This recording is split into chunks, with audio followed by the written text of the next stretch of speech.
Kuzojutshwa odokotela abavela kwelase Cuba ezindaweni ezinesibalo esiphezulu sabantu abahaqwe coronavirus esifundazweni iEastern Cape.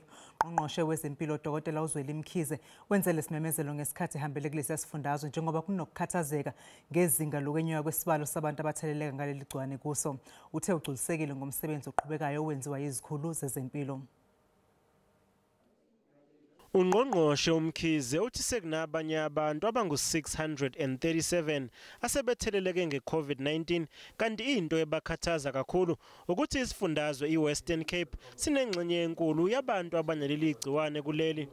Usho lokho ngesikhathi evakashele isibhedlela iCecilia Makhiwane njengengxenye yohambo lwakhe lokuyobheka inhlelo zokulwa naleli gciwane eEastern Cape. Western Cape is the one that's got the highest increase, 453, that gives us 5,621 from one province. Now that is a matter of concern because it puts at Western Cape at 52.8% of the total numbers in the country.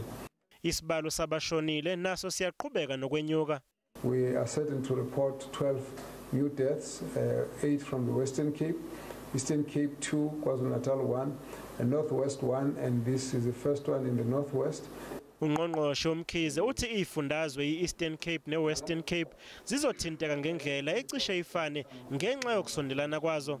When there's one area which is affected by the outbreak, certainly the one nearby is going to be affected.